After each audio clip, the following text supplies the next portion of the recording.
நஞ்சையும் புஞ்சையும் கொஞ்சு விளையாடும் தஞ்சை தரணியின் செல்லப்பிள்ளை என நம்முடைய பாபநாசம் தொகுதியை சொல்லலாம். ஊரை சுற்றி காவிரி தாய் அரவணைப்பில் பச்சை பசல் என காட்சி தரும் பாபநாசம் தொகுதியின் எம்எல்ஏ மக்களுக்கு என்ன செய்தார் என்று தெரிவிப்பதற்காக தொகுதியை 3 நாட்கள் நம்ம அரசியல் டைம்ஸ் குழு வலம் வந்தது. பாபநாசம் தொகுதியின் சட்டமன்ற உறுப்பினராக இருப்பவர் மனிதநேய மக்கள் கட்சியின் பொதுச் செயலாளர் ஜவாஹிருல்லா. இவர் திமுக கூட்டணியின் சார்பில் இந்த தொகுதியில் கடந்த சட்டமன்ற தேர்தலில் உதயசூரியன் சின்னத்தில் போட்டியிட்டு வெற்றி பெற்றார். ஆரம்பத்தில் காங்கிரஸ் கட்சியின் கோட்டையாக இருந்த இந்த தொகுதி பின்னர் திமுக, அதிமுக, தமாக என மாறி மாறி பின் அதிமுக வசம் வந்தது. முன்னாள் வேளாண் துறை அமைச்சர் துரைக்கண்ணு தொடர்ச்சியாக 3 முறை தொகுதியை தக்க வைத்துக் கொண்டார்.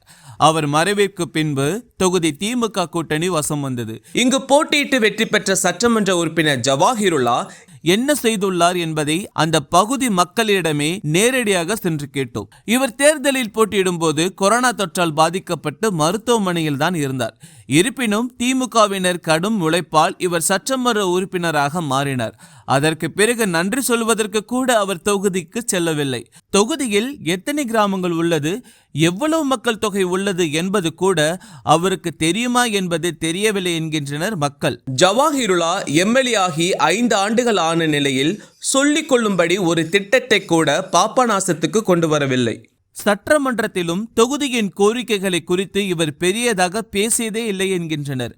ஆக மொத்தத்தில் கடந்த 5 ஆண்டுகளில் இந்த தொகுதியில் எந்தவித வளர்ச்சியும் காணவில்லை.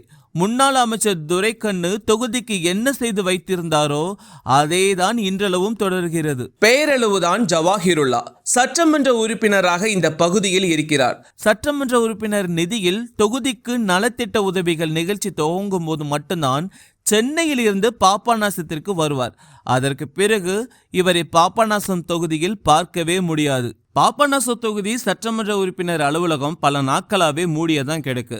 சிசிடிவி கேமரா மட்டும்தான் அங்கே வேலை செய்யுது. மற்றபடி பொதுமக்கள் தேவைக்காக அங்கு ஒருவர் கூட பணி செய்வது கிடையாது. அடிப்படை தேவைக்காக மனுக்களுடன் சட்டமன்ற உறுப்பினரை தேடி அலுவலகத்துக்கு போனால் எப்போதும் பூட்டியே கிடக்குதுன்னா மக்கள் குற்றச்சாட்டுகளை அடுக்குறாங்க.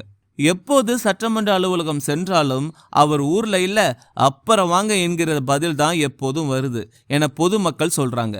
மாதத்துல சில நாட்கள் மட்டும்தான் வந்து செல்வாரு.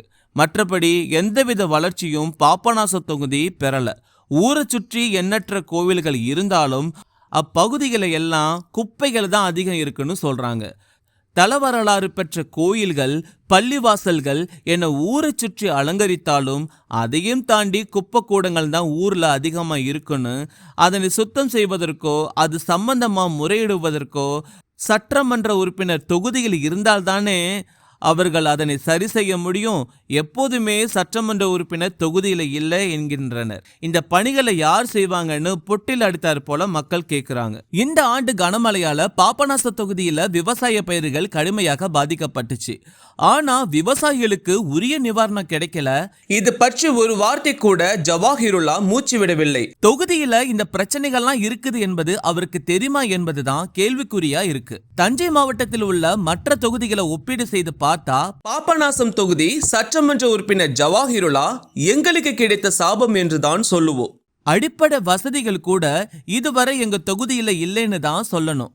அடுத்த முறையாவது எங்களுடைய தேவைய வழிய தெரிந்த சொந்த ஊரை சார்ந்த நபர்களுக்கு ஆளும் மற்றும் எதிர்கட்சிகள் வாய்ப்பளித்தா நாங்க நிம்மதி பெறுவோம். இல்ல மதத்தை வைத்து தான் தொகுதியை தேர்வு செய்வோம்னு சொன்னா எங்க கதி அரோகதிதான்னு முடிக்கிறாங்க. மேலும் சிலரோ இனியும் தொகுதியை கூட்டணி கட்சிக்கு ஒதுக்கக்கூடாது.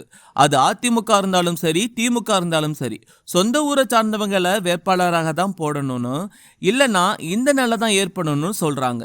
தஞ்சை மாவட்டத்தில் பல தொகுதிகள் வளர்ச்சி அடைந்த தொகுதியாக இருந்தாலும் எங்க தொகுதி போல சாபக்கேடான தொகுதி வேறு எந்த தொகுதியும் கிடையாது.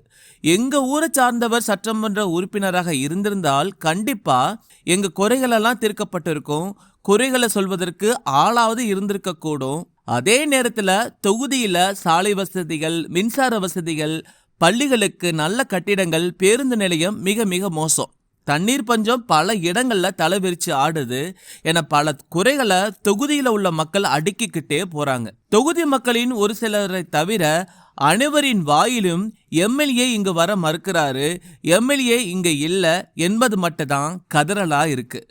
எம்எல்ஏ இல்லாத ஊர்ல எப்படி வளர்ச்சி பணிகள் இருக்குன்னு அவர்களே நம்மை பார்த்து கேள்வி கேட்கிறாங்க. இதற்கு பதில் சட்டமன்ற உறுப்பினர் தான் சொல்ல வேண்டும். மொத்தத்துல கண்டா வர சொல்லுங்க, ஜவாஹிர்லாவை கையோடு கூட்டி வாருங்கள் என்ற பாடல்தான் நம் மனதிற்கு நினைவுக்கு வந்தது.